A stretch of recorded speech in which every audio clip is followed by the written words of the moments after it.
We are live. We are live. This is not a fire drill. This is not a test. You're once again tuned into the motherfucking best. You're here for another conversation, another fly conversation. And this time I'm sitting down with my guy, James Wade. What's going on, my brother? Man, King, it's a blessing, bro. Lights. Y'all know, man. We're going to Pleasure talk being a here, lot my about guy. lights throughout this damn Yes, interview. sir. It's the theme of the interview was lights. Yes, you know sir, what I'm saying? man. But Big fan of the platform, by the way. Got to give you your flowers on that, my G. man, we talked off air, and I just want to greatly appreciate, you know what I'm saying? This is one of the brothers that watch the interview sometimes or the episodes of fucking algorithm before I even watch it, you know what I'm saying? So You know I hit that. you too, bro. I'll be And like, one of yo. the first times that I ever met him, like last year sometime, right? Maybe 2 years ago. It was about 2 years ago, bro. Yeah, and that one of the first things he spoke about was that he was a fan of the platform. And you know, sometimes people just gas it because they wanted to get on the show. No, he actually remember the episodes and moments and shit that was deep into the show, not in the first 20, 30 minutes. So I greatly appreciate you for that, you know what I'm saying? So look, y'all can see me online. If you watch, I got comments going back. Like I'm really engaged. I'll definitely, give opinions and definitely salute y'all when y'all really put on for the scene. So I appreciate y'all, bro. So, that made me interested in having this conversation. So, and plus, it's one of the artists, I've heard the name and seen the face, but I don't know much about you. You know what I'm saying? This time for me to learn about James Wade before we get into the music. So, yes, sir. Where are you originally from? So I'm from Stone Mountain, Georgia. Okay. Right. So I've been out in Vegas since 2018. Okay. So I've lived in Georgia. I've lived in Texas. I've lived in Arkansas. I've lived in Tennessee. I've lived in Ohio. I've Military lived in Illinois. No. Just life done took you to these different places? Yeah, man. Life had us moving. Unfortunately, life had us moving around a lot. And it just helped me adapt. I learned scenes when I got there. It was like, you looking from the outside, let me get in here and figure out how to make it work.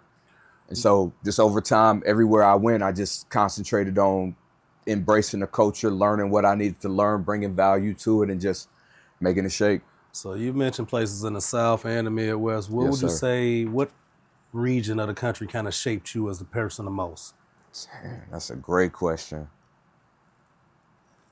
Man, it would be a tie between the Midwest and the South because I get the hospitality, the cultural, we're real big on community. We're real big on supporting each other. It's just real genuine love. Like we understand to come up together as a group. And I've always embodied that as a person. So that shaped who I am.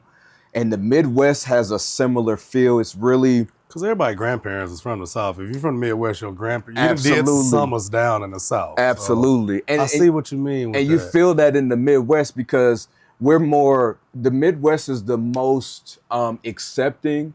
Like we'll take exposure from everywhere.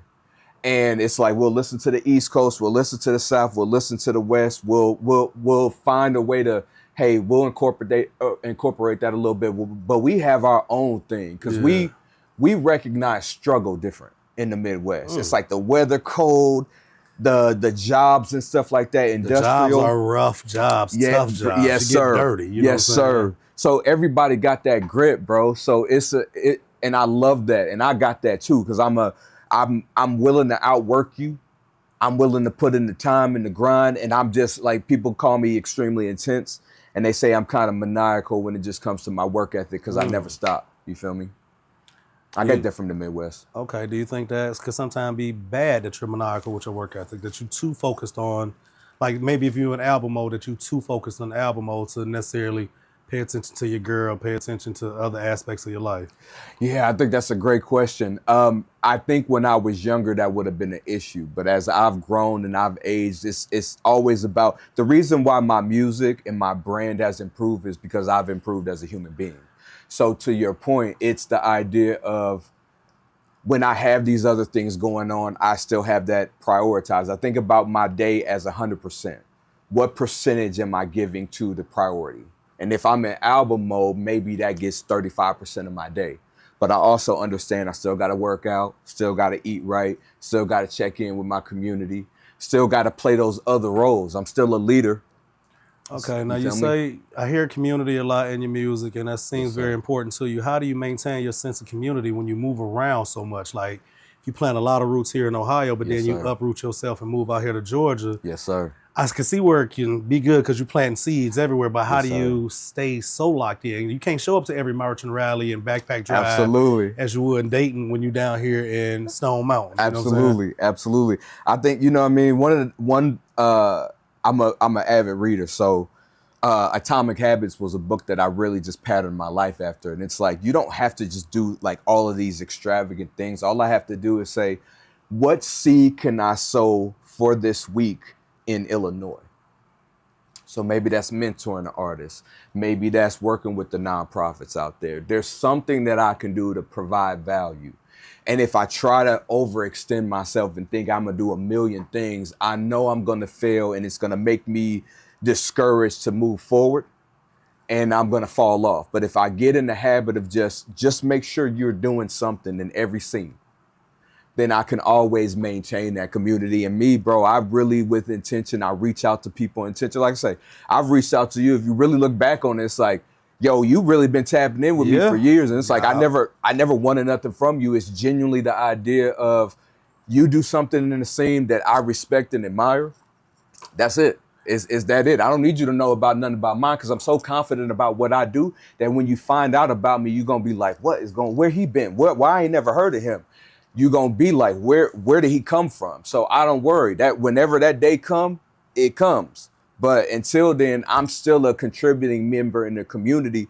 And one thing that I understand is like, you just got to play a role. In my life, I'm the superstar and everybody play their role in mine. But in other people's life, I may be a supporter or a cheer. You know what I mean? We got to go say that again. Yeah, so like in my life, I'm the superstar. Okay. So everybody play their role in my life. So maybe this person is my supporter. Maybe this person is this. Yeah. And in somebody else's life, I understand when it's them, I play a role. So maybe I'm the support. Maybe I'm the one with the encouragement. And I understand how to play that and when to play that and when that's necessary. So there's just no ego with me. How did you develop that sense of understanding? Like, is there any one specific incident in life that said, all right, I need to understand how to play my role in this moment here. I am the king, you know what I'm saying? In this moment here, I might be the pawn, you know what I'm saying? Yes, sir. I think it's been a combination of the fact that I had to move every 3 or 4 years. That's kind of what I was, yeah. So it's like, you make new friends and shit, you jumping into a new scene. And you can't come into nobody else's space trying to talk about this my shit. You know, you're not doing that. Like, you're gonna play a dangerous game. And so for me, it was like, there's nothing wrong with humbling myself and acknowledging and understanding that everybody is in a position because they've earned that. And so what did they do to get there? You can learn from everybody. And I've always been that way. One of my degrees is in sociology as well. So again, even concentration and further learning, I've just always focused on understanding society, understanding humans' role in that, how we're programmed, how we're conditioned, how to really grow into being an exceptional human being. The things that you can do in your life to literally make yourself that. And so those things really fuel in that everything that I do. I see everything through that lens. Okay. You feel me? So one of your degrees, how many degrees do you have? 3.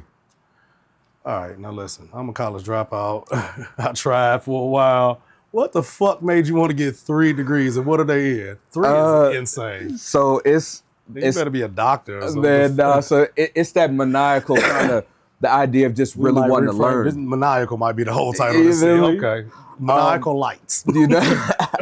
Let's put that on the track list for the next track. Oh, you already know. You already know. Look, and I've just always been, when I went off to school, I can't wait to get there and I want to learn everything. And the idea was, let me satisfy a couple things. And, you know, family, I was the first one to graduate in mine in that generation. I'm the first generation, the oldest.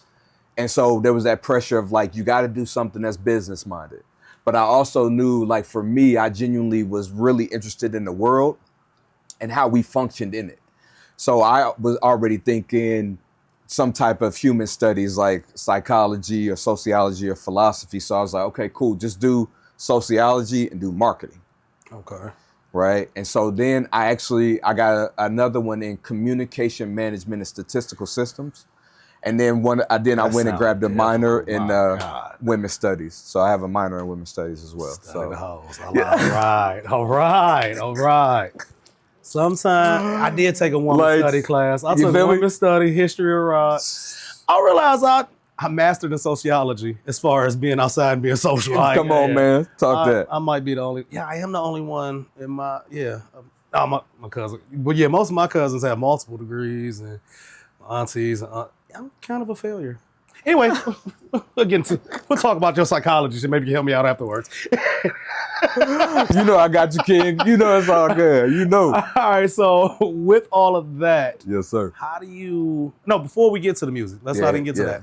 Just moving around. So where did you live before you got to Vegas? I was in Birmingham, Alabama. Now, what was that transition like? What caused you to come to Vegas, and what was that transition like moving from Birmingham? I've been to Mobile, never been to Birmingham. Totally two different cultures. So what was that adjustment like? First, what made you come out here? So back in, so sometimes I'm going to be a little off on dates. It was either 2011, 2012.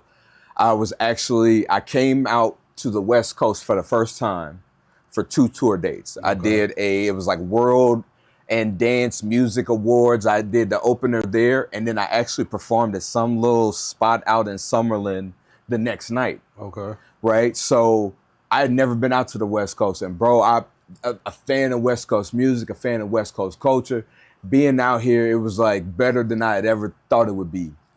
And being a cat that had moved up and down Midwest to South, I'd experienced all that. Yeah. So I'm like, I'm making it, everywhere I go, I make it work. I'm just that type of person. Right. I'm gonna get in there and capitalize on everything. So why not go out West? Let's do that, right? So I kind of procrastinated as far as like moving for a couple years, and then it just got to the point where I was like, yo, it's time to really make that move. So I just really just stepped out on faith, and I was like, bro, I'm out. Like I had my birthday in Georgia. Actually, if I remember correctly, I think the next night I opened up for Bone Thugs and Harmony, and then I had already had my bags packed and stuff like that. Drove all the way cross country and came here. Wow. Okay. You know what I mean? So. And what was the biggest adjustment moving from Alabama to Las Vegas? Birmingham is so it's kind of stuck in the past. It is stuck in the past. It's very much stuck in the past. And then said that off air. Yeah, bro. And being a man who reads and being a man who studies and is very specific in the concentration about how we're treated and how we need to empower ourselves and move and being out of certain environments that already reinforce these same ideals of inferiority, who should be superior, who should be centered at the center of our conversation and our conscious. So Birmingham is the wrong place to be if that's what you're thinking about. And so there's some conscious brother in Birmingham does not go respect that. But bro. It was the countdown. As soon as I got there, it was the countdown to when I was getting out of there. I can dig it. And when I got out here, I just the cultural thing is different because there is that element of segregation and racism and discrimination.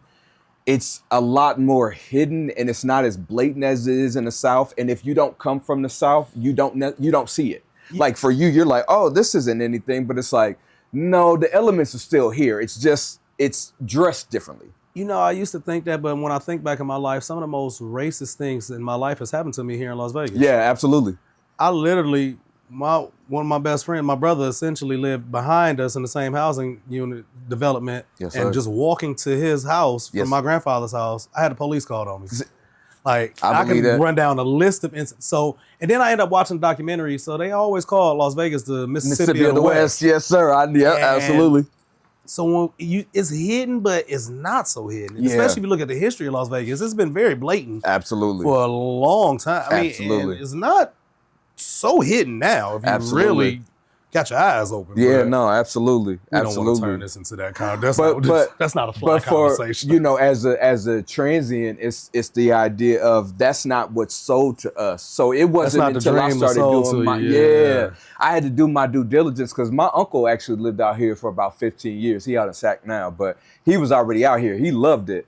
But he just never brought up that type of stuff. And so as I was moving, I started hearing more and more about that. I'm like, that's going to be interesting because that wasn't an expectation that I had. And because my sample size was so small, I'd only been in Vegas a total of maybe like 7 days. Okay. So you're gonna get the what they gonna paint for you. Yeah, there you go. Come yes, on sir. Come on now.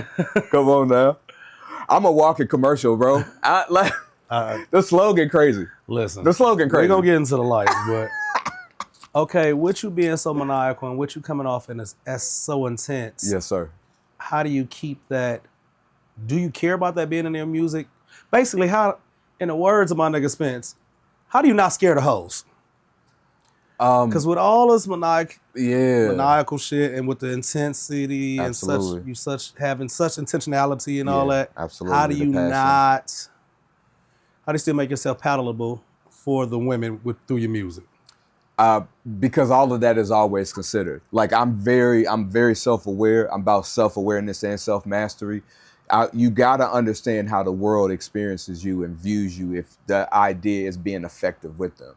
One of my favorite books is How to Win Friends and Influence People. It's the science behind if you want social favor, if you want to make emotional deposits subconsciously in people's minds, there's intentionality. You know what always scares me about reading books like that? You try to do those things that you learn in the book. Like, and then I feel like you can tell when niggas are trying to interact in social settings that does not them. They doing some shit they learned or saw on TV. I agree with that. If the foundation is wrong, right? So think about it. Like, again, I come from the South.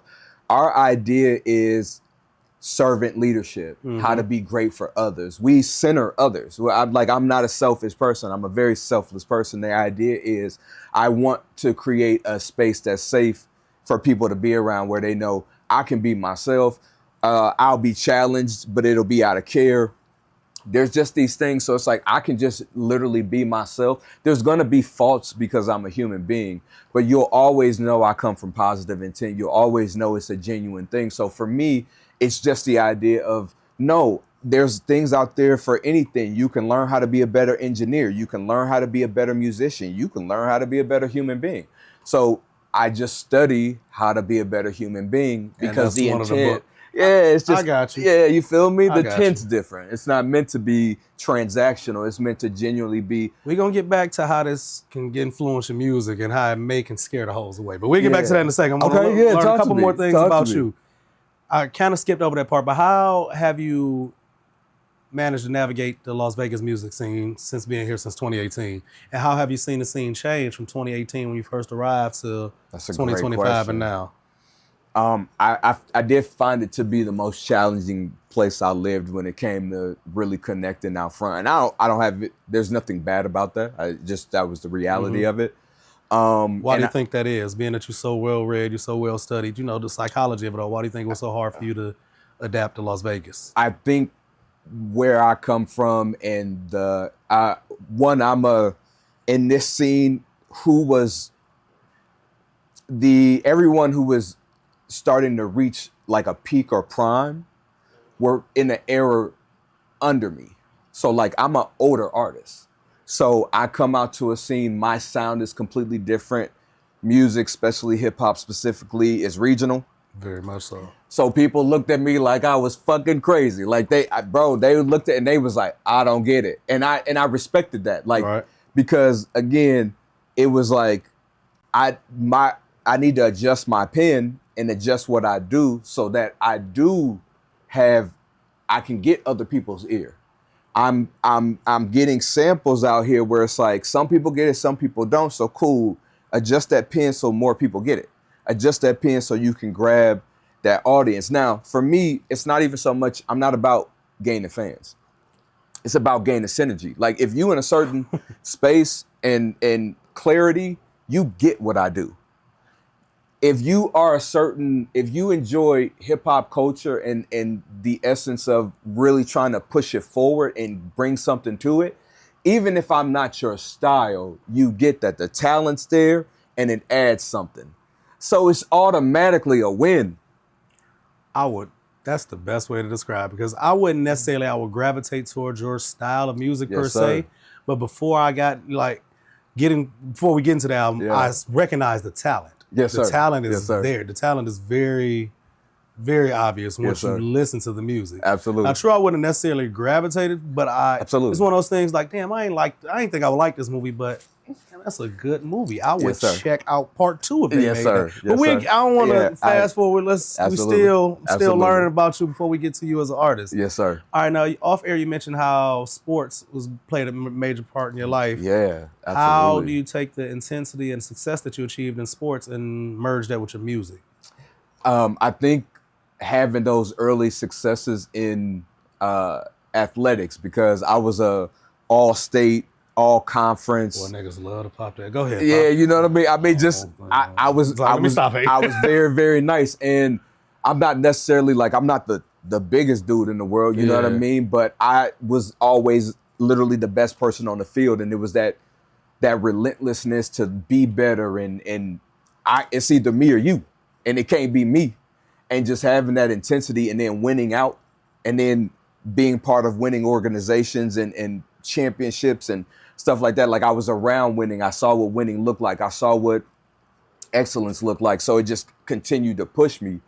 And that helps me in every field that I'm in because one, I'm coachable. I'm extremely receptive. Like I understand the idea of failing, going back to the drawing board. I watch my interviews. I watch my performances. It's game film. It's like, okay, what do I need to do better? So I'm always in that mode of just being better. And I got that from athletics. So I think that helps me in anything because I'll look at some shit and I'll be like, I'm going to play the long game on this one. Like you may got me right now, but 3 years out, I got you. Okay. And I know I got you. You know what I mean? I've studied you and analyzed you. You feel what I'm saying? So that I feel like that makes me a great musician because I always grow. I'll always adapt. I'll always figure out a new way to get to the win. I'll always figure out just, how to outwork other people. Okay. You know what I mean? And what was it like switching your focus from athletics to music? Like when you realize the athletic dream over my knees is fucked up, like what was it like? Like, all right, I gotta find something else to put this much, to be maniacal about. Because to reach the levels that you did in sports, absolutely, you had to be maniacal. Absolutely. And keep following the light. No, absolutely.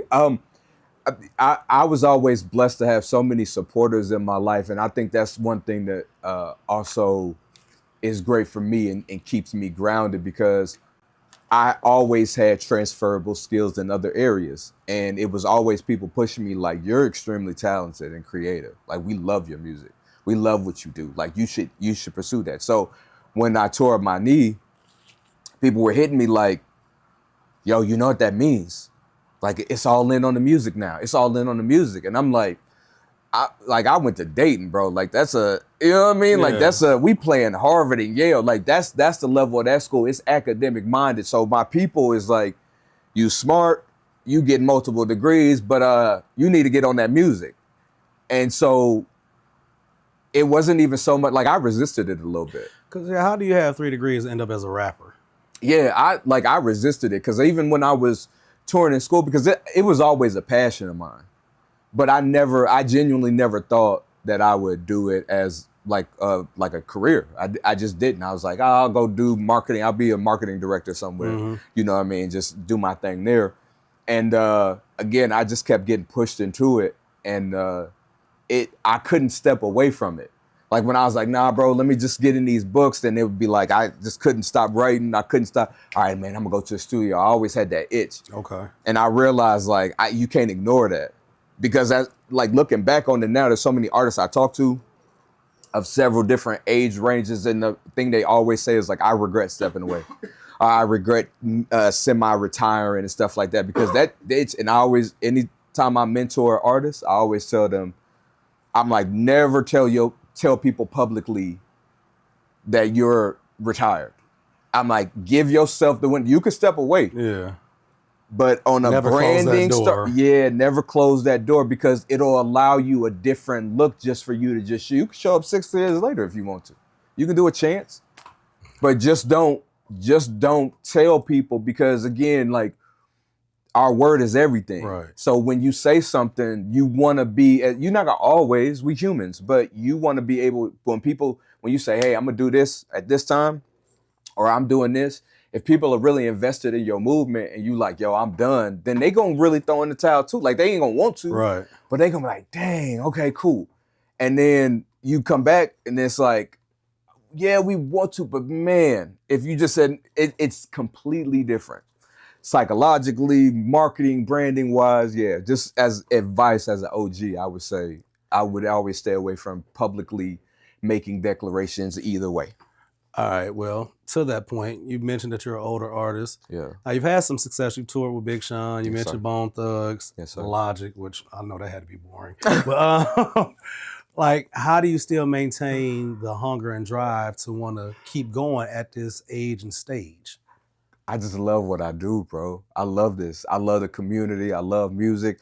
I love artists. I love creativity. I genuinely love this shit. Like, it is something where like when you start doing something for so long and like you get through the hard part where it's scary and people may say certain things or have certain stigmas but I was blessed to continue and never stop and then watch the game evolve to where older artists had a space.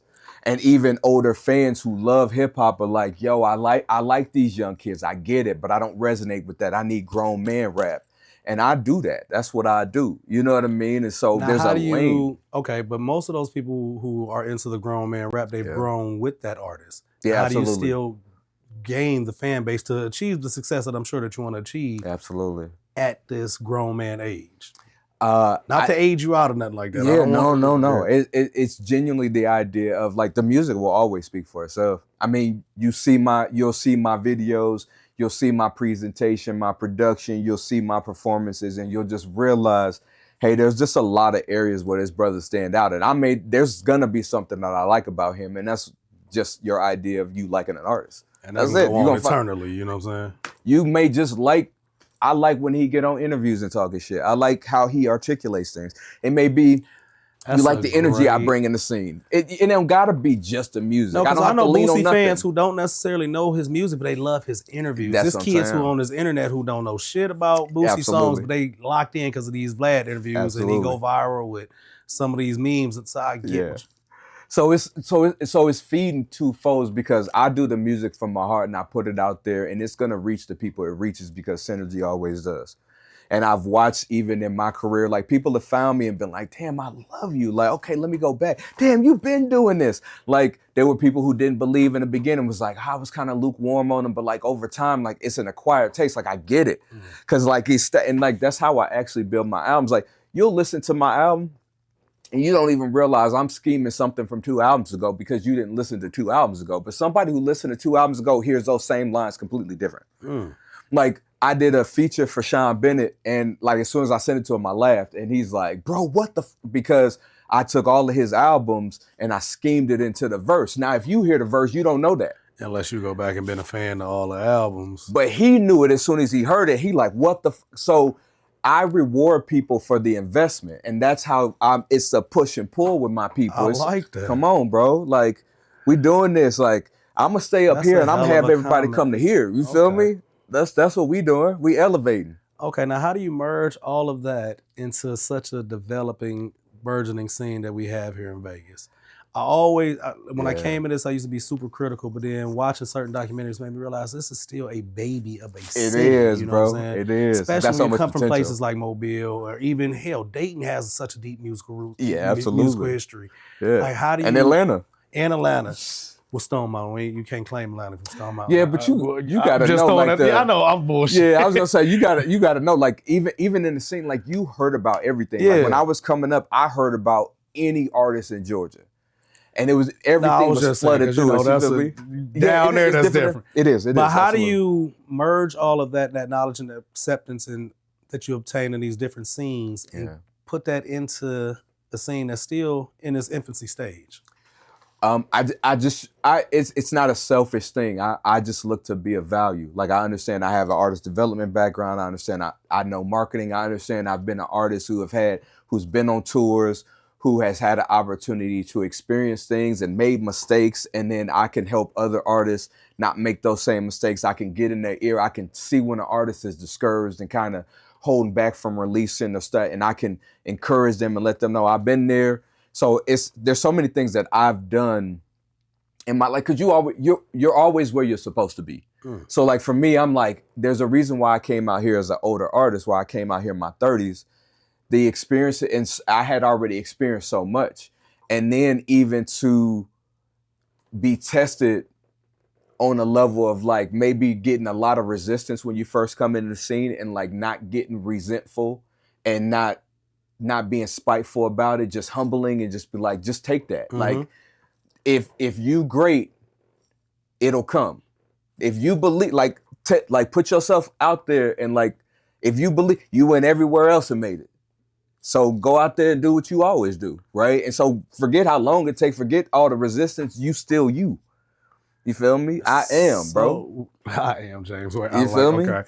So you just said resistance. Have you found any resistance since you've been out here from the scene or from the local scene? I did in the beginning. I can be honest about that. I did in the beginning. But again, there's nothing wrong with that, because I would think you got to protect home. You got to have gatekeepers. Right. I'm not mad at that, because you can't just let anybody in. Now, my thing, and it always just came, but like put in the work, show people you real about what you're doing, you serious about what you're doing. Let the work speak for itself, and people gonna see. And that's all I did. Like I didn't want favoritism. I never led with, I done toured internationally and I done done all these tours and da-da-da. I didn't come out here with nothing. I came and hit the ground, because that's what I wanted to be a part of. I don't care nothing about all that. I don't care nothing about that. Right. I was already out of that kind of energy anyway. I'm like, the type of music and human being I am, that's not what the culture is pushing, the business of the culture. So I already know that's trying to swim up current. Bro, find your tribe and find your niche. Find the people who love and search for what you do, and you keep expanding on that. Because I have a mainstream sound, but I have a niche sound. So there's a balance in there where it's like there's a record or two where you'd be like, yeah, this could appeal, or this hits another demographic. But even the way I do it, bro, when I do my focus groups, people will be like, man, I love 1, 3, and 7. The other person will go, man, I like 9, 11, and 12. Right. Because I'm going to have something that, like the 3 that hit you ain't going to hit that person. Y'all will be in the same room and be like, bro, I like da-da-da. And another person be like, oh, I like this and this. Got all y'all. It don't matter what you like. You like something. I got something for everybody. Something going to resonate with you because of where I come from. Like when you leave from your soul, bro, people they ain't gotta, like they going to feel it. So you mentioned that, your sound is not necessarily pushed to the mainstream. How do you still, because we all want mainstream success. To me, I feel like every artist wants mainstream success, at least the mainstream money, because you're doing it from your heart and soul, but I'm sure that right pocket needs some attention too, you know what I'm saying? So as always. How do you stick to your sound and know that may not be the sound that's going to get onto the radio station? How do you still stay true to that? Or do you sometimes, all right, do you go in the studio like, let me make a radio record? No, I'm blessed in the position that I am in life where I can do this. Full investment businesses, ventures. Like I got songs and movies, bro. Like the record is called Oscar Grant. So that's what I'm saying. And it's in that type of movie. So, and Wayne Brady is in the main, like Go ahead and let the people know what the movie is, and quickly go ahead and touch on Oscar Grant, just quickly, just in case they don't know. Absolutely. So although we should make them do their Googles, but go ahead. So Oscar Grant, and this happened when I was in the Midwest, and I heard about him getting murdered at that BART station in Oakland by the police, like just execution style. And bro, it resonated with me like it happened to me. And I had a beat that I had set on for 2 years. And when that happened, it just poured out of me. And I wrote that and put the video out and never sent it to nobody. Spread. Oscar Grant mom hit me. They organization hit me up, wanted me to start performing it as visual, like wanted me to be a part of the foundation. I built a great relationship with her. That's what this is about, bro. I see this life and this music thing different because I did artist development for Atlantic as an intern. So I've seen the inside of that house. And if I've seen the inside of the house and I don't want to be in the house, what do you think? Right? Why do people who ain't been in the house trying to get in the house that I don't want to be in and I've been in there? Okay. I done probably seen something that let me know what smoke and mirrors is. And then to put on top, you know, I'm always thinking, researching, learning.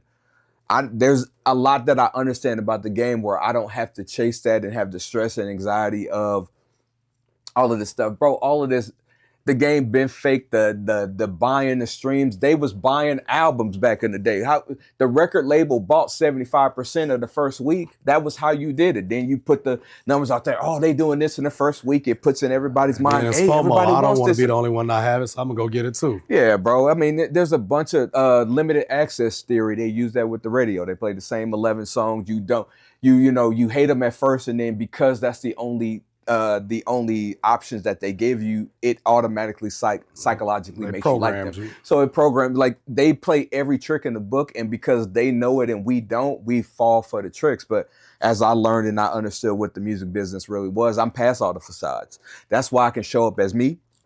I am not trying to get played in no club. You ain't gotta worry about that. That's never a goal. I've been played on the radio. I can still get played on the radio, so that's cool. But like the things that in the money thing, to be real with you, the things that I do in my life, I've been blessed. So I don't have to do this for money. Okay. So I genuinely can get into it and just because when you got to do it from, I got to make money, it's a compromising feel. Right. And I hate that because that's what they want us to do. They want artists to be in that, like, I just gotta, because they want you to fuel the system that they want to push. And then why I do what I do is because I understood artists like Kendrick. When you have something, Lord knows that's not my favorite artist, but go ahead. I know, and I've heard you say that, right? But the thing that I love about him is he showed what he does works. That's it. Here's the idea of it. It's going to work with a demographic. If it's marketable, because trash is marketable. But it's only worked for him. Who else has it really worked for? Who else in that vein, or who else, I always ask, who else was on that stage that night at the Pop Out has achieved a quarter of the success that he has? But you got to understand, we're not in that era anymore. Like after the blog era, there are no more megastars you can make because with social media, it became too many mediums and our attention is in too many different places. You can't make a hit no more that everybody takes in. And even if that happens, if you actually look at it over a year and you compare it to past years, you may have 2 or 3. It's too difficult. The market research shows what would be advantageous for artists to do now is you have many stars where we're all stars in our field, and maybe our base is 100 to 500,000 people. But these mega millions of Glorillaz who've come way after the blog era. She's not mainstream crossover. She's urban crossover. She's not mainstream crossover. Bruno Mars. Well, he was kind of towards the end. Yeah, but that's what I'm saying. Bruno Mars, even he got writing credits from back. If you look at all of our mega stars, they jumped before we got into this era. Nobody in this era, even Lil Baby and them, like they had their mega stars. Wow, but their trajectory. He's still on a worldwide tour right now. He will never be bigger than he is now. There's no more trajectory up. There's no longevity, 4 or 5 albums now. We're still gonna be saying Lil Baby. We're, like, respectfully, oh Lord, y'all got me on film saying this. But I can show you in like how even in the market analysis, there is a dip in because you still gotta have crossover hits and maintain that. Those guys don't have that. Even when they're hitting the charts now, 76 falling off, 57 falling off. I know. You're not talking about hitting that 13 and climbing up. I'm gonna have to really think about because you throwing me off. Yeah, bro. I don't know if I want to fully agree with that statement, but I kind of see where you're going. But you know what I mean? Sure, it's a mega star that's been developed after the blog era. Cardi B is a mega star. But when you threw the 5 album thing in there, that kind of but Nicki think Minaj, about her. She was kind of at the end of the blog. I was gonna say she was way back. Like, but Cardi definitely I would throw into. She's a social media era superstar. She was made on the internet. Yeah, I know. I agree with that. But then you're also talking about an outlier situation because she had a fan base going into that. All I needed to give you was one outlier, brother. Right. You asked me.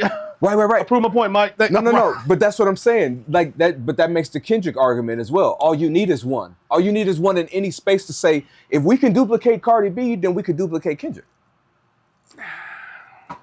Absolutely. And this is why I know it is. You can't have two West Coast megastars at one time. No, I agree with that. But the megastar is done. I don't believe you'll have, because even all those cats, you're talking about, like, I remember being with J. Cole in 2008. A megastar until this.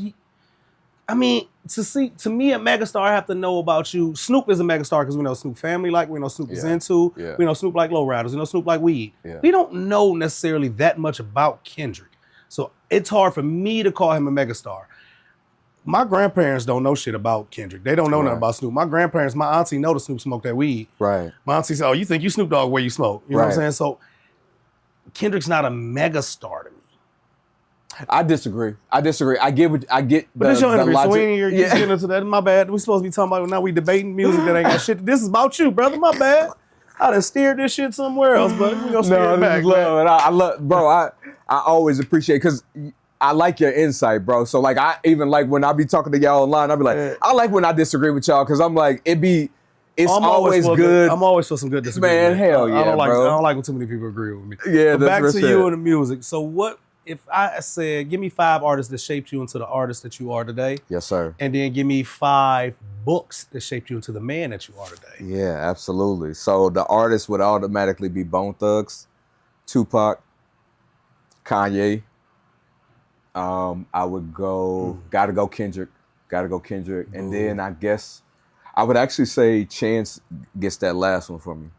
And I know he actually came after me. Yeah, that's why I kind of looked at you that way like that. But see, that's, and Kendrick kind of came after you as well. Like, so. No, Kendrick was actually, because I remember hearing about him in the scene. Like K-Dot, he released his first mixtape before I released mine. Okay. So he was actually out. I'm just older. I think I'm older than him, but I think that's just what it is.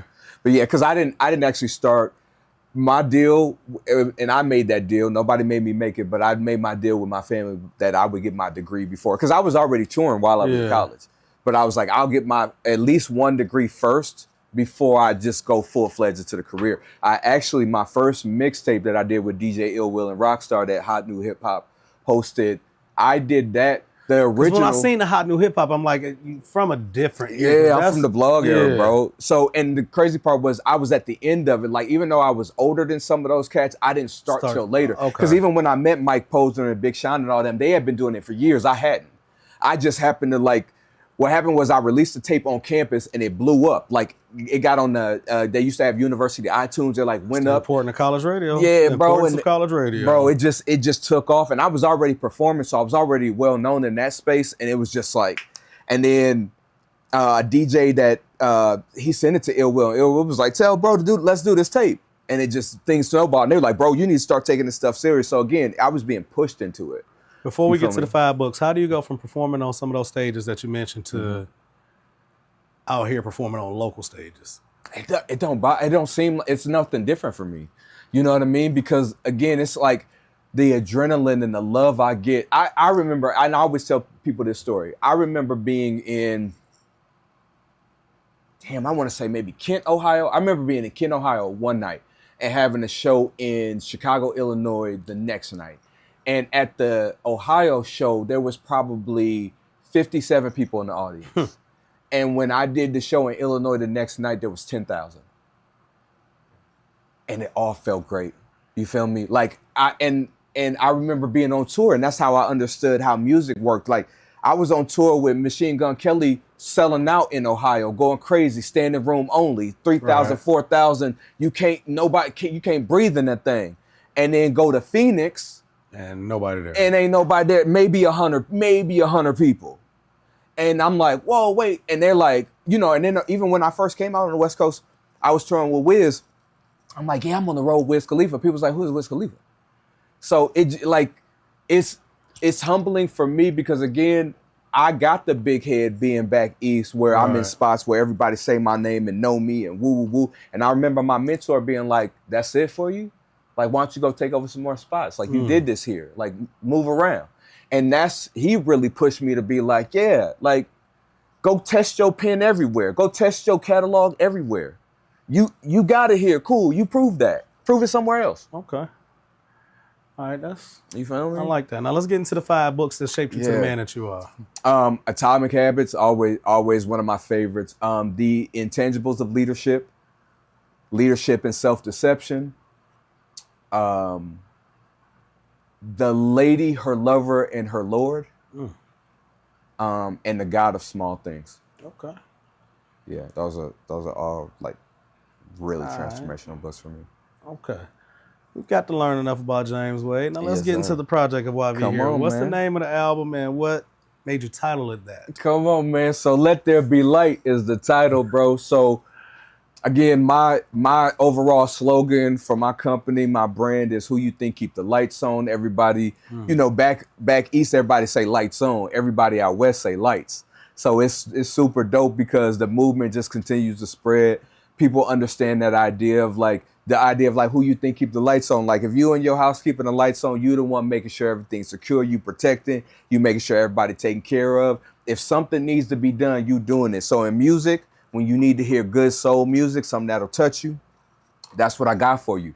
Yes, go into dealing with me in the sense of understanding you getting something you never had before. Don't compare like, oh, I'm looking for a club hit. No. You got thousands of artists that can give you that. Right. Let me rock in my space and let me be the god of my space. That's definitely, yeah. Your album definitely is not a club album. Like it's nothing that I would typically go gravitate to, but I found things that I liked within it. Yes, sir. I found tracks that I would listen to on a regular, but I would have never searched it out. Yeah, absolutely. And that's fair. I'm cool with that. But I was going to say, how do you win people over by just giving them music? But how do you get people to listen to, because we've been going back and forth from fucking algorithm, all this extra positive music. Yeah, absolutely. I even told my nigga Spence verbatim, I got to go listen to some NBA Youngboy because this nigga James Wade is too positive for me. Like it's too it's too bright for artists like me. I mean, fans like me, or listeners like me. Absolutely. But within the light, I found tracks that I like. You know what I'm saying? But overall, how do you balance that out? Because it's super positive. Yeah, absolutely. Overly, as my nigga Young Thug would say, overly positive. But it can't be anything different, bro, because if you just genuinely know me as a person, like when we talk about authenticity, we always talk about one artist to be, if I was different personally, that'd be different. Okay. But this is the nigga I am. And that comes through in the music. Yeah, okay. So you not getting nothing but who I am. I mean, because you do say blessings and you definitely the enlightened brother. He lives to it. Bro, you see me at shows. I mean, of course, like when I'm at shows, bro, artists will say to me, bro, I appreciate you being here because your energy changed everything in the show. You showed so much love, bro. It was so selfless and it was about me. And I'm like, bro, yeah, I appreciate him because I know what it takes to get up there. So that's just how I am with everything. And again, like we live in a world where all that other stuff that people are already used to and programmed to, y'all got that. Y'all got enough of that. You need somebody y'all light turned off more than it's on, so I'm turning your light off for a second. You ain't gonna keep it on. You ain't gonna run up the electricity. Once you get a hold of this project, you're gonna see why we saying the word light so much. Light is in every song. Everything is... So here's the dope part about that strategically. No, because he definitely told me to listen to it from beginning to end, and it made sense. But you go ahead and break it down while you put it together. But even when you think about that, like even when you go into every song plays as this individual commercial right back to my brand. Every single one. So literally as we move, when we move out of this era of this album, every time I post that and just flip it, I could do the chorus alone and it's always going to revert back to the light. So it's a bit like it serves two purposes. It's creatively dope because again now. Yeah, just the way you just keep bringing light up, keeping the theme in every song. Yes, like sir. That's yes, creative. Sir. Absolutely. But I see how I come back to I like that. You see what I'm saying? So, and then, like I say, when my next album is Love on the Spectrum. So now we back to love. So now that's a different, you know what I mean? So now we go into a different pocket. So now you get all of the light and then we go into something different. You feel me? Okay, so you say you're not even trying to reach the fans that want to hear some club music or club bangers or something like that. That's not even... Nah, that's not my thing because I don't even resonate with that. Like I don't go to the club. I'm not in club culture. That doesn't appeal to me. You met me at Cork and Thorn, right? But see, it's a lounge. Yeah. I was gonna say, and you was there for like poetry night or something. Yeah, okay, never mind. That makes sense. And I was there to support somebody. Like, and I was thinking, support a creative. It's like, who was actually on my last album.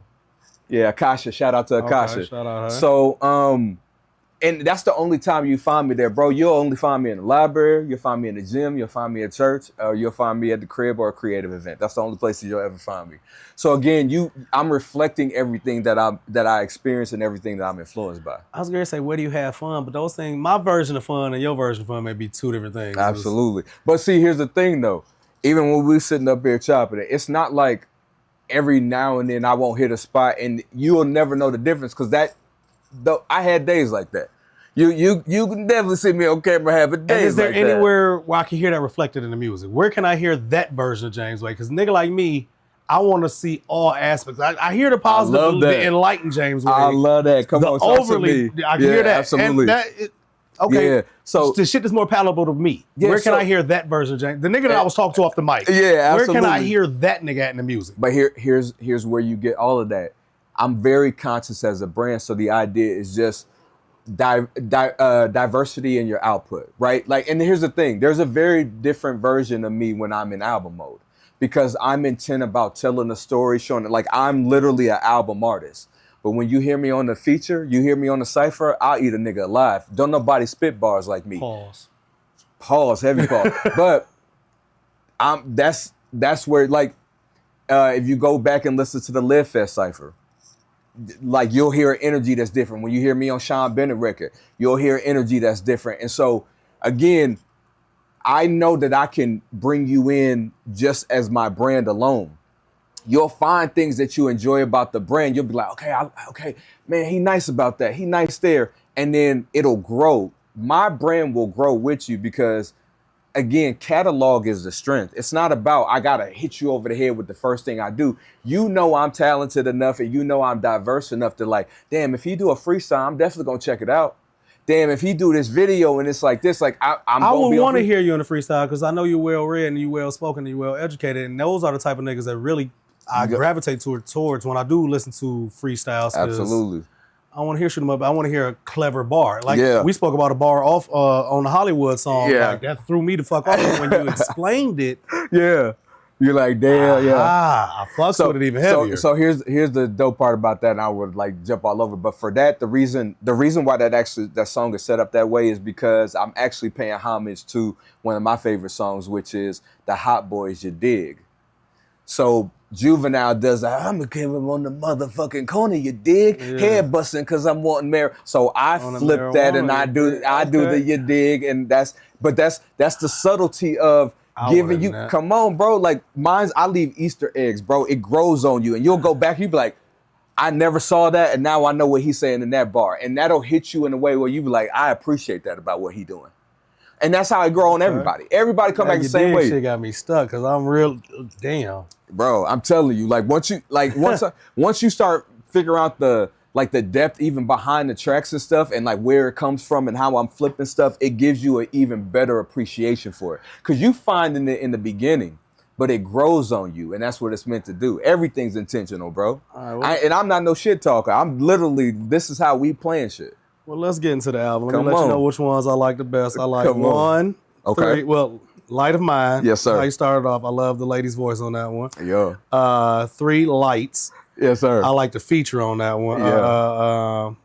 2, of course, but I don't want to keep riding. The number 2. We all know that's one of my favorite artists. Shout out to Boy Bennett. Absolutely. The feature killer right now. Yes, but, sir. Yeah, he killed that. I like Hollywood Lights. Yes, sir. The last one with Dennis Holiday. In the Mood. I like that one. Light Scars. Yes, sir. It's right here in my face. I couldn't. But, that's dope. Okay, now, being that you have just, I ain't gonna say you just new to the scene, what made you go to those artists that you did go to locally for those features? And then you give me your favorites off the album. Yeah, so honestly, bro, and again, this gonna go with the theme, bro. It's really something where it's weird to say it like this, but it's like I just hear it. Like as I'm working on the records, once I put it through the focus groups and I'm like listening again, I'm like, this person would sound amazing on this. So the tracks are already made.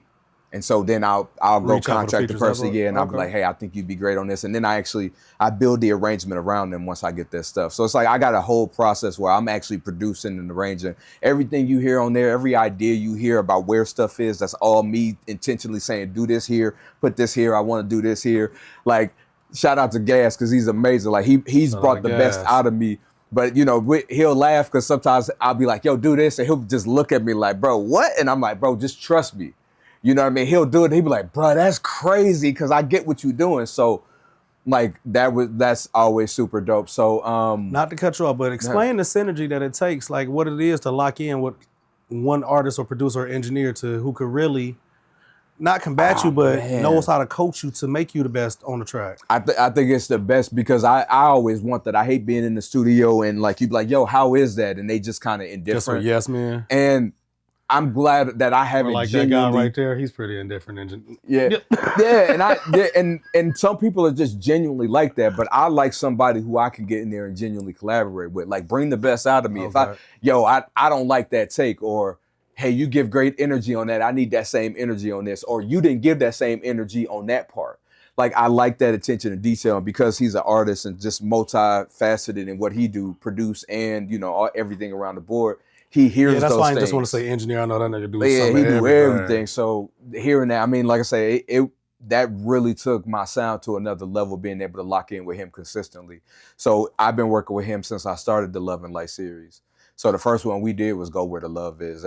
That's why it's an incredible album. And how many albums are you into the series?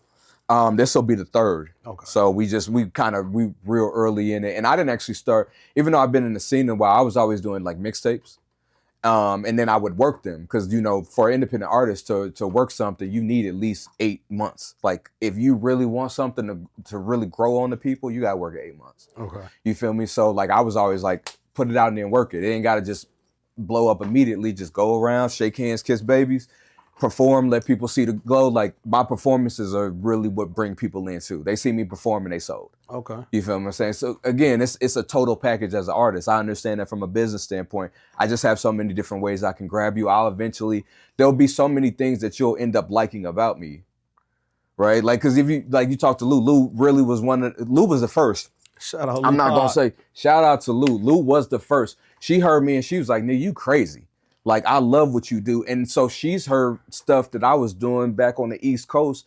She heard me into now. And so there's so many different, I love this feature. I love when this interview you did. I love doing this reaction of this. She researches, like she really digs in. She do. And I appreciate that. And I've always told her I thought she was the GOAT. I was like, the way I see you in the scene is I see you as number one. Like respect to everybody else because I love Fifth, I love Code 7, I love all of them. Mm-hmm. I think the media, artists don't understand how important the media is. They are number one.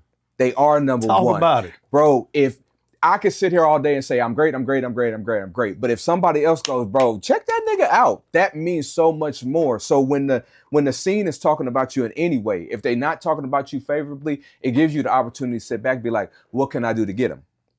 And it can push you as an artist. I don't take no credit. I remember like Skinny wasn't a fan of me in the beginning. Skinny would be like, I was just kind of, and he was like, then I saw you perform and then I really tapped in. Then I saw your videos. I started liking them. Then I started listening to your albums and I really started to like what you was doing. So I was like, I get it. Like if you've never heard something like me before and I'm already not what you go to, it's very easy for you not to check for me, and I don't feel no way about that. The thing that you just did with you made me more aware of you. Like I said, because I typically wouldn't grab it. Then we was talking behind the scenes. You're like, nah, Fly, there's really some shit on here. And then when you sent it to me, I'm like, Ju just wasn't piping it up just to be yelling. Yeah, sometimes no, he don't. And he just wasn't yelling to be yelling. My nigga was yelling with intention this time. Absolutely. You know what I'm saying? And I agree with him on that. But so, let's get back into this project. Absolutely. My bad. We got a little sidetrack. I blame me, not you.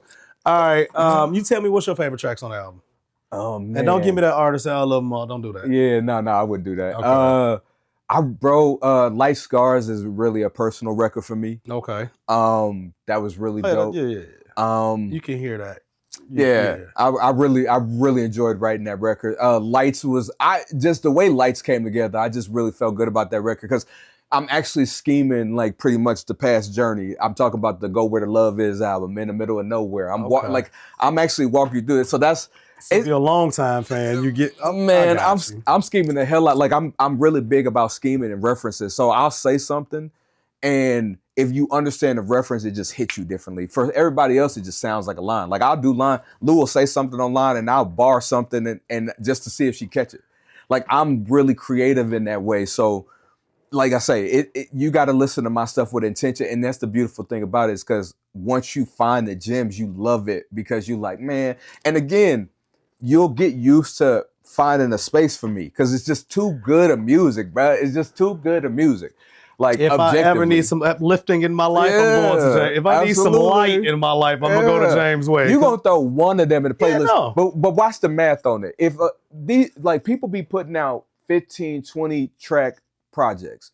If you like 3 tracks on somebody's project, that's solid as hell. Yeah. I only got 9. You know, yeah. So if you like 3 or more, that's a win. Very true. I like I said, I don't want to seem like I don't like every song on a project. Yeah. I just you got preferences. Yeah, that's fair. Cause I literally know I make them in, like, they're actually formatted to, like, 3 tracks are for this. 3, so you know the ones that are literally for women. What are the 3 tracks? That's what I was gonna be. You stole my question, but okay. Yeah. For the ladies, what would be 3 tracks that they would grab? So here's the thing. So this is the win for me. I already did a focus group of over 75 people. 50 of them were women. So the tracks that you hear were already approved by the women. Okay. That's what I'm saying. The tracks you hear were already approved by DJs. The tracks you hear were already approved by other artists. So I have multiple filters. So I already know it's going to hit. I don't have to guess. I already had the people critique it and this, that. Oh, that ain't gonna work. I recorded 21. Okay. And when I did the focus group and everybody, so when you got 75 people and you getting all diverse, people who don't listen to hip hop, people that do, people that only listen to trap, people, right? Like, you getting all of this different, and then you start tallying them up and you start looking and you go, oh, 50 people like this track. I ain't say less. I can dig it. Okay. You feel what I'm saying? All right, so well, what's the 3 top women rated tracks there? So the 3 top women rated tracks was actually Law. Okay. Law was I can see that. Lights and Stoplight. Okay. The one with W. The Stoplight was number 1 for the ladies. I can see that. Yeah. They love that one the most. The W. Okay. Yeah. Okay. That was catchy. Right. That was the one. What would be the 3 if I got a radio ear? The 3 for radio. Or maybe not 3. Just give me because it's only 9 on there. So yeah, I would say, I think the most, as far as like that might just kind of go and trickle in other spots, is Lights. Lights would be 1. Surprisingly, Light Don't Change has gotten love from everywhere, and that's a very niche sound. Mm-hmm. But that's like kinda, everybody is like, oh yeah, that's it. Okay. You know what I mean? And then I actually think Lit Forever is extreme. Like, and I purposely had a track on there that was a bit more stripped down because it's very heavy, right? It's big production, it's big arrangement. It's meant to be that way. But I wanted to give you just something a little bit more stripped down and I think that record hits in a way that would cross over well. It's a subtle one. So you mentioned how you already have the track pretty much done before you go to the features. Yeah. Or go reach out for the features. Absolutely. Has it ever been an instance where they wanted to change it for the better? An artist came and hit you with an idea like, damn, I wouldn't have. I thought the track was done, but you done came with something that made me change it up a little bit. I never am like, bro, I'm so big about feedback. I'm so big about just working and collaborating. Yeah. So if that ever happened, I'd be completely open to it, but it never happens. And here's the other thing that I always, like, this is why I'm so confident when I go on my runs and I start putting it out, because the artists themselves, the genuine reaction they have to being a part of the track. Like, when I was doing the track with TNBA Brody, like, him and his mom were like, we can't wait to get on this track. Like, you know what I mean? Tay Bands was like, bros, I'm finna write to this ASAP. Yeah. Like, they were excited to be a part of the track once they already heard it. Okay. I didn't have to sell them on it, right? So that's the beautiful thing, is like, I can tell with the artist, and like, of course, you're not going to get that across the board. Like, there's going to be people where, like, they're like, I don't really know what you're doing, and maybe they're not a feature or something like that. But the majority, the overwhelming, like 95% of the time, like, as soon as I reach out to that exact artist, they really love what the record is, and they bring whatever they bring, I add it. I mean, I'm not altering it. I'm not. I'm so gonna this make project's dropping on the 16th of September. Just for y'all to, absolutely. how long do you plan on working this project? Because you already got the next one lined up already. You already done with the next one. So absolutely. How long do you plan on working this one before you drop the next one? So I have this tiered marketing system. So I'm gonna work this for a year, but what'll happen is this gets 100% of my budget, and then when my next album comes out, then that jumps up to that goes to 75, and then this album gets 25. Okay. And then it'll still be working. Okay. Yeah, got you, because I could work each song individually, highlight it. Something's gonna catch. Some things are gonna catch in different regions. Like I've done enough of the insights and the regional insights to know this record will probably grow more in this area. This will take off. That's why, again, the features are all over the place as far as where they're located. It's a different sound. You got cats from the South. You got cats from the Midwest, West Coast. I got people from everywhere. So and how did you, well, I guess you kind of made it make sense. Yeah, you already answered that. Why did you do that? To give a different sound and feel? Yeah, it just genuinely felt like I'm not big on names and stuff like that. Like, unless I only put people on records who I genuinely admire. I gotta like what you do. It don't matter who say you great, because again, it's all, and everybody like their different stuff, but it's like some things you look at and you can go, I really can't take that opinion because I know what you like. Like, if I know you like stuff that is destructive and like on that, then yeah, I get why you see it through a different lens. And so if I'm not if I see you would cheer that, I can't worry about that you would boo me, because I know you not in my, but also I know if I hit you, I'm gonna hit you because there's something that I'm doing where when it resonates with you, it's gonna resonate in the best in you. That I don't trauma write. A lot of people write, oh, I'm going through this, and they write and they think, like, I get it, you want to be vulnerable and transparent, but in our community, in the hip hop community alone, we already got enough trauma. So why would I trauma write and put that out to the world? I want you to get the best of me and hear me in the clearest. That's why I don't watch TV. That's why I only read books. That's why I'm a vegan. That's why I abstain from everything. I don't do, I'm giving you the clearest view of life without the filters. Here's why I always like to talk to you, but like that don't sound fun to me. Like, the fuck is we doing? It's nothing on TV that you like. You don't watch sports?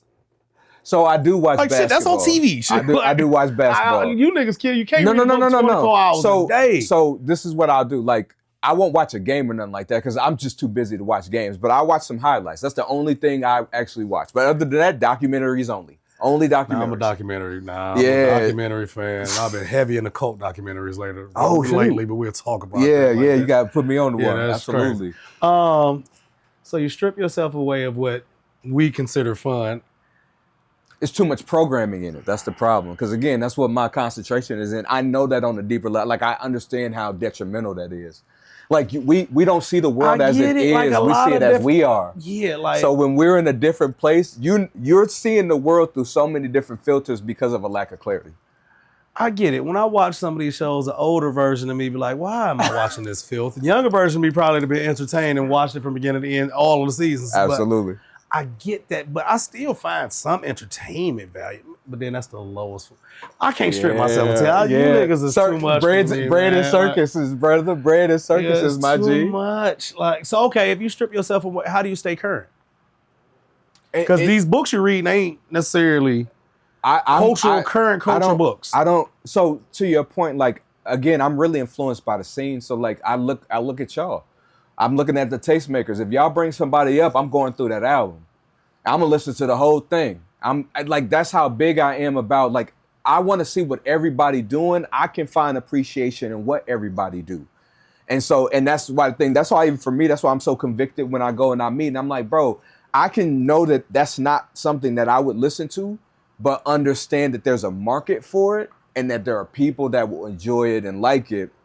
And so it's no different with me. And in mine, I got a track record. You could see me, 10,000, 20,000 people screaming my name, going crazy, telling me to go get. I got kicked off of tours because I was doing better than the headliners. Okay. Like, my life has shown me that what I do work. Why do I go into every single scene and I made a name? Illinois know who I am. Ohio know who I am. Georgia know who I am. Alabama know who I am. That's not coincidence. Okay. You feel me? And people know the lights out here. Like they and again, I'm not one of the top. And that's the thing that I understand humbly too. Is like I ain't gotta be the man. I just gotta be somebody everywhere. I gotta be a name that you be like, yeah, don't sleep on that nigga James though. And there's enough evidence. You can go back 2020 and Skinny and Ben and all them like, yo, stop. This nigga James Wade got the best project out here. So even with you saying like, dang, there's been 5 years of time where people have said, that nigga got the best thing smoking right now. I've heard your name, but everybody know I'm not. Oh, I know. I got to hear your name about 10 times before I go listen. So I am. But that's how it is across the board, though. Honestly, it's like you got to keep hearing the name repeatedly and it really be in your face. And honestly, I don't have a lot of output, and I will. That's on me. I've always been so big about the process that my last album was 2 years ago. Right. So now that's why I'm finna. That's why I asked how long you was gone. Yeah, we February. We back in February. Okay. And then we're gonna hit you again in October. And that's solidified. So we here. All right. Yeah, we here. So, all right. Back to the lights. Back to the lights. Yes, back sir. to the lights. Come on, who are some of the production and like what made you go to these art? Because it's not all local producers. So what made you seek out these producers and Yeah, let's bro. highlight the production on this because that's what. If I could just listen to the instrumentals, I would have enjoyed this album. Yeah, absolutely. Absolutely. Like, lyrics and all that was a bonus, but if you'd have just gave me all these beats, absolutely. I could have fucked with that. See, but that's what I'm saying. Like the arrangement tough. Like when you even strip it down and you go to one, but like there's too many pockets where you be like, man, but that's dope. I like the girl on that one. Like it, but that's what you I'm see what I'm saying giving about Track you too. Because and what's the brother? Because I've been hearing him on a couple of things. Dennis Holiday. Yeah. Oh, I've been in his ear. I'm becoming a fan of him. Yeah, bro. I've been in his ear for years now because I've always been a fan of him too, and I met him through Gas and everything through that because I'd done a show up there and he was there, and then I was there when he did a show, and he's one of them people. I'm hearing his name enough, and I'm starting to see him featured enough that I've actually went to go listen to him. And he fired, bro. He fired. Like I say, I'm a fan. I'm truly a fan. I think honestly, I'm his first because again, I logged my album a couple weeks back, so before he dropped ever officially under that name. So I'm the first person that had him under that name. Like with multiple features, so bro, Well, I heard him on band shit, and then somebody else sent me some other shit. But see, that's even like he recorded mine months ago. Like my project's been done. Yeah, so it's like there's a lot of people who even like verses and stuff from like long back.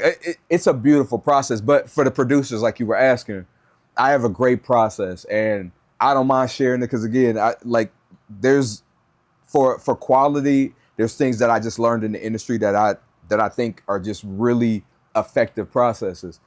I spend an hour listening to beats a day. Every beat pack, I'll spend an hour and I'll just listen. And so if I pick something and it hit me, I put it on a playlist. And so the playlist will get up to like 100 something, and then I'll dwindle it down. And when I get to like around 50, then I'll bring other people in. And then we'll dwindle it down to like 22, and I'll write to the 22. Then I'll record to the 22, and then we pick the best 9. And that's always the process. Okay. Now, you've mentioned like focus groups and bringing people in. How have you managed to curate that group locally, being that you just kind of moved out here? Well, not just kind of moved out here, but you're not native to this land. It's easy. Okay. It's been easy because I. How did you find the right creatives that you value their opinion is basically the question I'm asking. I always operate under the mantra of seek to understand before being understood. Like, the reason why I'm on the concert series I'm on because I was going to their shows as a fan before, and I just was in the audience, didn't care, showing people love. They like, yo, who are you? We can need to network, woo, woo, woo. You know, then they start doing research, finding out about me, and then things happen. Okay. Right? So even in these situations, I've been out, bro, I'll be in situations where I will go out to shows. And again, I can't say I'm like, especially in the last year where I would just been outside, but I'll go to spots where it'll be all of these artists and I'm introducing them to each other. They don't know each other, but I know them because I go to everything. Right. I don't have a bias. I'm not in nobody clique. I don't have no, I'm just a fan in the scene. So if it's a show on the west side, I'm on the west side. If it's a show on the east side, I'm on the east side. And like, you don't see the same people. So, but I'm there. So I get to see everybody. So I'm seeing you're the common denominator, yeah. And so then it's like, hey, yo, like, So I grabbed people. I grabbed a gospel artist. I grabbed trap artists. I grabbed somebody heavy in the scene. I grabbed some of the media cats, right? Like I grabbed people who don't even listen to hip hop. Because again, even back in my day, I've always had a crossover appeal. Whether it's just a brand, it don't have to be the necessary music because I'm very conscious, heavy in my music. But again, I'm so versatile in what I do. And then when people see like, oh snap, he'll get on any record and just thrash some stuff and he can make songs and he can be bar. Yeah. Man, I can do both. So it's like when I'm on features, again, if you get me on a girl feature, I can get in that bag. If you get me on some like niggas, if we murking everybody, I'm shooting more niggas than all y'all. Like I'm him. So that's why I can be secure in giving you something and knowing that it's the duality of me. That's just not who I am. That's why I say, if you like something on the album, go check out the features. You'll be like, oh, that's a different version. Oh, that's a different. Because again, the same way I even approach the tracks differently, I'm approach a feature differently. Especially whatever they talking about, I'm studying the track. Cool, what's the move? Where we going? Where can I fit in and where can I stand out? How can I make this sound like we recorded this and wrote this in the same room? That's what I focus on. Like, I want niggas to feel like we actually wrote this together. And how important is that in these days and times when everybody just send tracks? How important is it to be in the room and get that synergy when you're making a track? I don't think it's important, and I think only just because my experience hasn't been that. Because I moved around my whole life and I always utilize the internet anyway. I would reach out to artists in other cities and stuff like that and be like, yo, I want to work with you. Like, again, like for me, I don't, like everybody's like, oh, I don't know. It's a big thing about like, I want somebody who these people know. I'm like, bro, I know I'm so nice. I can just grab somebody who nice. You ain't got to know neither one of us. And we going to cook up something and make it crazy. And you could put it up against a name. Like, even when you even think about a name in the scene, put me on the track with them. Think about what that sounds like. Immediately, you be like, nah, that nigga Jay, wait, hold on. And then when you hear it, because, okay, one of the GOATs in the scene, shout out to him, think he one of the coldest. He's Selly. Go hear me and him on the cypher. They're like, me and him sound like we in the same tier. It don't sound like, oh, he here and who is this nigga? You go, if you hear, you go, oh damn, he snapped again. Who this nigga? And I'm doing that all the time. Okay. So even Sean Bennett, go hear me on his record. You'll be like, oh shit, I should have been listening to Jay. You go here, I promise you, that's a Hall of Fame featured verse. Ain't nobody done nothing like that. I schemed his whole... And what's the name of the song so people can go check it out? Guidelines. Shout out to Sean Bennett, because he definitely flipped back and returned that favor. He killed that verse. Yeah. And again, the way my arrangement is, the ego about it, bro, I'm giving you, this is a motion picture, bro. I'm giving you a movie. I'm giving you as a collection of movies. I'm thinking long term. When I bring people in, shine. This is your part of the scene. I don't care. I want you to kill this. It's still part of a bigger story and a larger standpoint. So you still go, James' albums are cold. Yeah, you're supposed to come in here and go crazy. I want to put you in the best position so you win. That's why everybody sounds in pocket where they at. You hear them on my project, and even somebody, like you go back and hear the band's record, he sounds just in place with a Southern nigga. Yeah. And you go like, how all these Vegas niggas sound right in place with this dude, and I'm so unorthodox.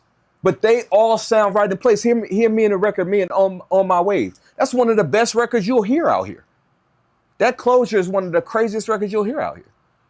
I gotta go get familiar. I like when now I gotta go. Come on. You know I'm gonna talk mine because I like it. There's a receipts. I got receipts for this thing. All right, well, let's get the features. Give me top 3 features outside of the city and top 3 features that you have not done that you want to do. You can give me 3 industry features that you would like, that you would think would be me and James Wade and this person to go perfect. Yeah. And then give me 3 in the city that you haven't worked with that you're looking forward to. That's fine, because I definitely got a hit list. So the 3 industry people, not really big on industry. I don't care. I think I'm the nicest. I would love to, because they're just my idols, I would love to do a track with Bone Thugs and Harmony. When I did a freestyle, they did repost it and they did reach out and show love on it because I schemed their albums and they caught it. So, and it went viral. So I was like, shout out to them. So I would love to get on the record with them. I mean, I think he the GOAT of this generation. I'm gonna stand on that. He is the GOAT of this generation. I gotta go with Kendrick. So I would love to be on the record with Kendrick because I get what he do. I know I'm in the same. I'm glad we're in the same lane as that, and I love that. I'm good because here's again, that lane is like 12% of the culture, bro. And that's what I gotta keep reminding people is like y'all can't. It's the same. Y'all don't go to them niggas and be like, you know what, y'all should get deeper. It's like, y'all, you got that already. You can get that from them. It's a million of them I know, because when I do shows with people, I automatically stand out. Everybody's like, you different.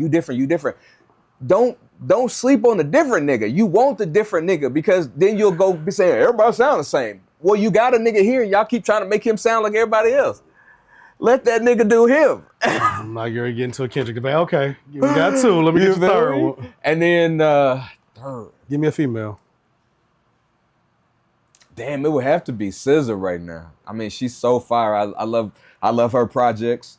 If I had to go crazy off the wall though and just throw this in a whole different loop, I would do something with Vanessa Carlton because I think she dope. I think she's super cold. We ain't heard from Vanessa in a minute. I know, but you know she still released projects. Of course, she don't got that $1 million budget no more, so like you don't hear it the same. And that's all that is. That's why I be tagging y'all and stuff about this industry stuff because the only reason that stops you from hearing from somebody a certain way no more is because they have a $5 million budget. And with this Payola Rico that's Gary come out. Oh yeah, that's gonna expose everything. You Gary hear a lot more of why some of your favorite artists. And as much as they've been hating on Drake, no, he right. He about to expose him. It's possibly can help a lot of people. So we about to learn a lot with this. Absolutely. With this Radio Rico coming up, but that's for another subject. Yeah. Give me your favorite three local.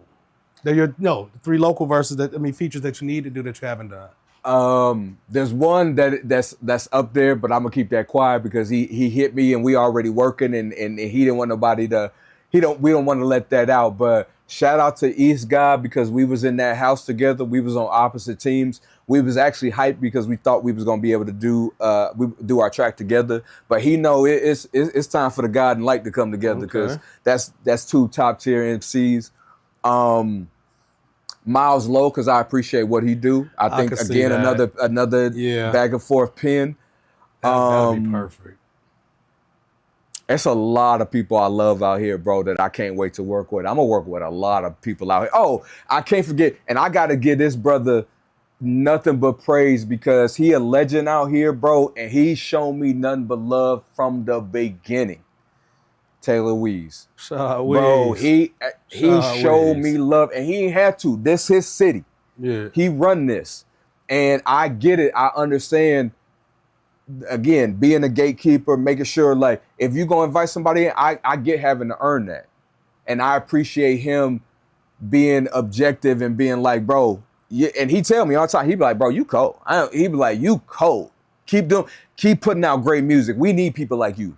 I like that. You know what I mean? So, like I say, it's a beautiful sound. Like I say, once you lock in with me, it's enough to where you'll love what I do to where you gonna check for something else. And then you're like, dang, I like that. Dang, I like how he came on that. I get in that back. Paid in Full is one where I'm talking some shit. So if you looking for them talking shit records, I drop those as singles. I actually, honestly, between now and next year, you probably gonna get, outside of the albums, probably 4 side projects from me. And I got features coming up, and I can't let that out of the bag, but I got some features with some heavyweights in the city. I'm finna start bringing my cast from back east and down south. I'm finna start blending that in here because I know like this is me, and I'm not stopping. And what other people gotta love and respect is I was in the game before a lot of these cats, and people didn't stop, and I'm still going. And mine is just. I won Album of the Year last year. I won Mixtape of the Year in 2009. I won Album of the Year in 2023, bro. That's you can't argue against that, bro. Eras didn't change. Yeah. Come on, bro. That's a statement. And if you looked at my EPK, you take that resume, and that's not just like it listed as like, oh, just a show.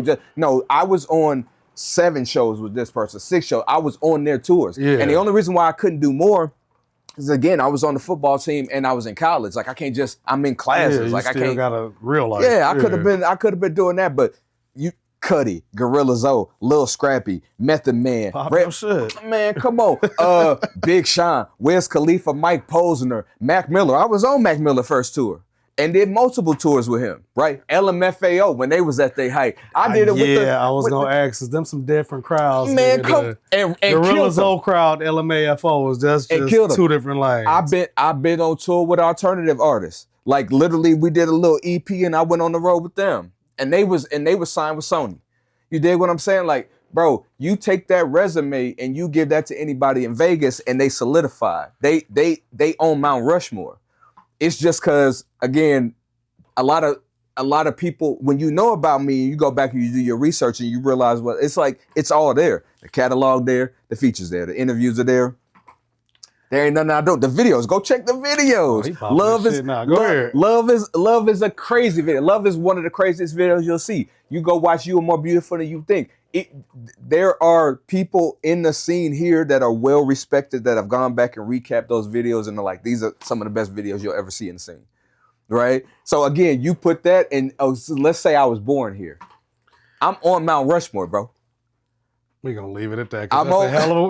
Because that's a whole nother, we're going to leave it at that. Go ahead and let people know when to get the project and how they can get in touch with you and go get that back. Absolutely. And find out why you should be on Mount Rushmore. Yes, if these niggas stop gatekeeping. We don't want to do all that. No. If you don't want to go outside, we don't want to turn it into that. Bro, I love the scene. Y'all, this is an amazing scene. And it's honestly one of the reasons why I've gotten better is because this scene is so incredible. Good way to bring it back. I like it. Good job. No, it's some real shit. And I mean that. And y'all know everybody pop their shit. Everybody believe they should be where they are. I'm a dude. I'm almost 20 years in the game. I done put in work, right? And again, you may not have seen it, may not have been this, it may not have been that. But if you go back, you go in them scenes and you hear that, because I'm goated everywhere else. I'm goated everywhere. Like you gonna see, yeah, that nigga James nice. Yeah, he nice. Yeah, he one of them. Yeah, he one of them. Nah, he popping this shit. We should have did this earlier. I should have got him in this bag earlier. I like that's just what it is. But I never like everybody's so fire. And the reason why my projects are so crazy because I know to bring those people in and let them do what they do best. Please, Sean Bennett, come in here and kill this shit. Ty Herbo, please get that pain, bro. You do that better than anybody. Like I get people. The Move sing her ass off, bro. All of these legends who blessed me and got on my track, like that's why it's so great. Because it don't stand by itself that way. Like again, I could talk my stuff, but these people are solidified at what they do. So when you look at the track list and you go, oh, I got to listen to that track because of, right? It's not because of me. You go because of so and so because you know they work. But that's how it works. Also, they wouldn't work with me if I wasn't him. They don't have to work with me, right? I'm not from here. Right. It's a million people they turn down. Why do Tay bands go, yeah, I'm gonna do something with James. James ain't really known like that out here. But I'm the dog. I'm the big dog out here. I'm number one out here. Yeah. I'll do a track with James. Listen, tell the people when they gonna get the light and find out why you are solidified how you are. Yes, sir. So Let There Be Light, September 16th. On all streaming platforms. Find me on all social media platforms under I Am James Wade. Oh, under I Am James Wade. Told you. Under I Am James Wade. Please go back and listen to the other projects. In the Middle of Nowhere came before that. Go Where the Love Is. Go back to that. You'll really have an appreciation for what I do. Hell, go back to You Are More Beautiful Than You Think or In the Wisdom to Know the Difference. Again, you'll find some beautiful stuff on there that you love. Again, when you in the mood for that type of stuff, when you down to just smoke it, chill, and just kind of sit back and think and just vibe, I'm the one to go to. So shout out to everybody in the scene. Shout out to this gentleman. Shout out to this amazing platform. Shout out to all the platforms in Vegas and all the artists in Vegas. This is one of the most incredible scenes I've ever had the pleasure of being part of. So I'm humbled to be here. I appreciate y'all accepting me. And I just can't wait for y'all to keep hearing these projects and just keep. We're going to keep this going. It's a partnership. I'm here. I rock with y'all. I'm adding value. Y'all supporting me, and we're going to keep it going. The lights don't turn off out here. Bright Lights, Big City. Another conversation with K-Fly Conversations. Y'all stay tuned for the next one. Make sure y'all go tap in on my boy James Wade. Lights! We out.